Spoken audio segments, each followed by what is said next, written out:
بسم الله والحمد لله والصلاة والسلام على سيدنا رسول الله وعلى آله وصحبه ومن والاه. Alhamdulillah, we commenced the recitation of Surah An-Nisa and completed 5 juz of the Noble Quran in the recitation of the Qari today. Allah subhanahu wa ta'ala states in the first verse of Surah An-Nisa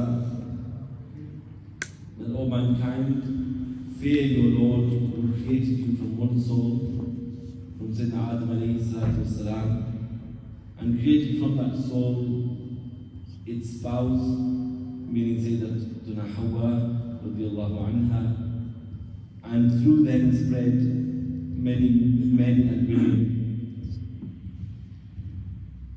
The verses then mention the rights of the orphans, and in amongst this discussion of the rights of the orphans is mentioned the ruling pertaining to marriage and how, according to Islam, a person is permitted to marry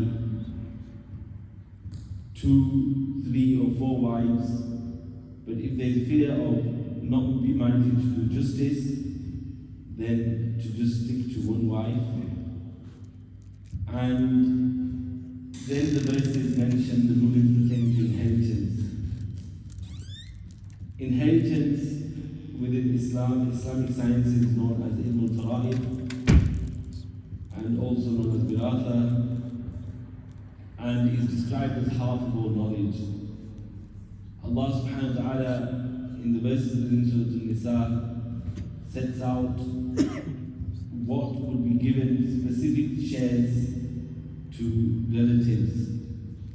Within the science of Ilm al-Fara'id, these are called Ashab al-Fara'id, meaning those people who have specific shares. So within what was recited today was mentioned the share of the daughters, and if there's only daughters, then what would be the situation? If there's just one daughter, then she will get half of the wealth left behind. And in the same way, if it's 2 daughters, then it's 2/3. And then the situation of the parents, that each one of them will have a 1/6 if the deceased has children.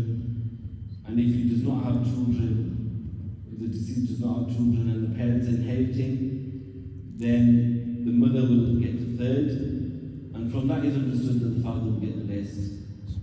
And just a few months back, we had the situation of an inheritance person coming, and the person said, inheritance is passed forward, not back. So where is this coming from, that the parents are inheriting? And so people use their own qiyas or their own analogy and their own understanding, ma'adallah, to understand these rulings, but yet these are things which are fixed by the Quran and the Sunnah. So it's not for us to use our aql and our understanding to say that this should be like this or it should be like that. So if I was to go into detail of the whole verses, it would take time. But nevertheless, the situation is that when a person passes away, then first of all, their wealth is used to, or can be used to arrange for their burial and their takfeen. Before that, the takfeen and the ghusl. And after that, whatever debts they have will be paid off. And after the debts, 1/3 of the wealth will be spent according to their will. And we discussed the will the other day, that this will cannot be for those who are inheriting. Those specific shares which are mentioned within these verses will not be included in that. So the will is outside of that, whether it's for a noble cause or whether it's for a different person who is not from the inheritance. After that 1/3 is given, that's why the verse is mentioned in Ba'di Wasiyya, and with the different wording after that. After the Wasiyya that was made, or ordained, or the debt, or the loan that was owed, and then after that you have this share will be given. In terms of the children, if there's boys and girls, then the boys' share will be double to that of the girls. So each boy will have 2 shares and each girl will have 1. And that share will be whatever's remaining after what is given as fixed shares. For example, if the parents are there, they're given a 6th each, whatever is remaining will be given to the children. This is just a small glimpse of this discussion, and as we have limited time to go over some other verses as well, I will stick to this, and of course you need an entire course, an entire discussion to understand the rulings of inheritance in detail. Amongst the verses also are the verses that explain the muharramat, meaning those women who it is impermissible to marry, and from that it is established that the male would be a mahram for these women. So they are listed in the last verse of Juz 4, and going on to the 5th Juz, but the entire list of those relatives is in the last verse of Juz 4, in terms of who are those women for whom you would be a mahram.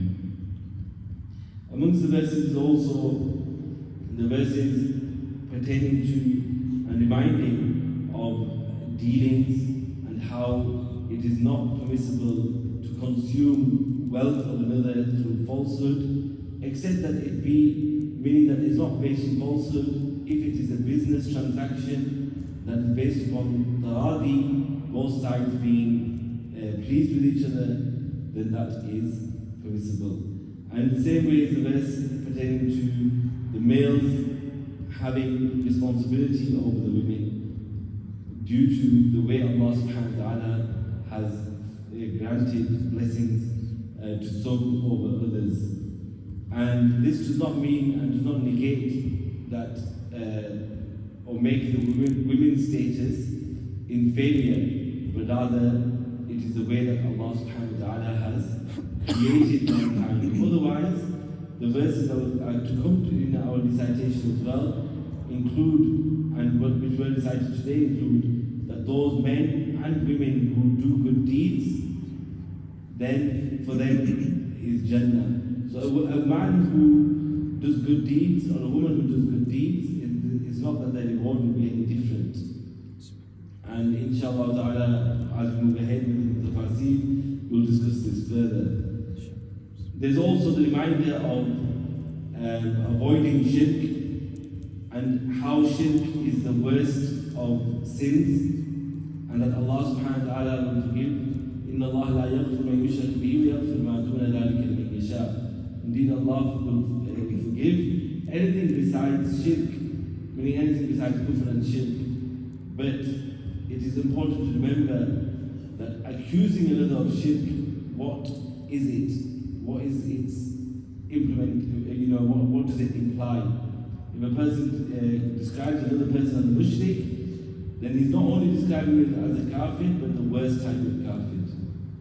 And it's impossible to gather shirk and tawheed in one. It's impossible to gather shirk and belief in one person and one being. And amongst the verses also is the verse that, O you who believe, obey Allah and His Rasul and those who have commanded amongst you. And if you have a dispute about anything, then return to Allah and His Rasul sallallahu alayhi wa sallam, if you believe in Allah and the Day of Judgment. Also, that when one of them, Allah subhanahu wa ta'ala has sent the messenger, for what reason? That he sallallahu alayhi wa sallam be obeyed through the command of Allah subhanahu wa ta'ala. And if one of them does wrong upon themselves, then they should come to you, meaning to the Messenger of Allah sallallahu alayhi wa sallam, and seek forgiveness from Allah subhanahu wa ta'ala. And the Messenger of Allah sallallahu alayhi wa sallam seek forgiveness for them, then they will find Allah subhanahu wa ta'ala to be Tawwab and Rahim, acceptor of Tawbah and most merciful. And with Qasam is mentioned that, nay, by your Lord, they will not be believers until they make you the judge in relation to those matters of dispute that is between them. And they do not find any difficulty in accepting your command. Amongst the verses also is that those who obey Allah and Rasul, then they will be with those whom Allah has blessed from the prophets and the siddiqeen and the shuhada, the martyrs and the pious. And how great and how beautiful is that as companionship. And there's backgrounds to these verses, but the time is not allowing to discuss them in any detail. In the same way, amongst the verses is that when you are greeted with tahiyyah, then you should return the same amount or even better than that. Meaning if somebody says assalamu alaikum to you, then at least you should say wa alaikum assalam back, or even better than that by saying wa alaikum assalam wa rahmatullah, and or even better than that by adding wa barakatuh. The ruling pertaining to those who have murdered another person, then what is the ruling for them, and what is the punishment for them in Islamic court is described within these verses. And in the same way, what would happen if somebody killed another mistakenly, then what would be the punishment for that in Islamic court is described. And going further is the hukum pertaining to the salah of the musafir, that the one who's traveling, shortening the fard salah, and that is found within these verses as well. And then also the salatul khawf, that during a battle, how would salah be performed? And that too with jama'ah, even in the battlefield, the salah is being performed with jama'ah. And what would be the methodology of that in terms of the first group performing the salah behind the imam, and then going, and the second group coming and performing salah with the imam, and then how they would make up the salah is based upon these verses. And then amongst the last verses that were recited today is a description of the hypocrites and their salah. That when they stand for salah, they stand lazily. They show the people, and they do not remember Allah subhanahu wa ta'ala but little. And their state is that they are lost in between, neither here nor there. And their state is that, and their position in Jahannam is that they have the lowest place in the fire of hell. We ask Allah subhanahu wa ta'ala to protect us from nifaq, and Allah subhanahu wa ta'ala protect us from His punishment, and Allah grant us the rule of the understanding of the Quran. Allahumma salli wa sallim wa barik ala Sayyidina Muhammad wa ala alihi wa ashabihi bi'adad ma fitu min al-Quran harfan harfa, bi'adad kulli harfin alfan alfa, wa sallallahu ala Muhammad wa alihi wa sahbihi wa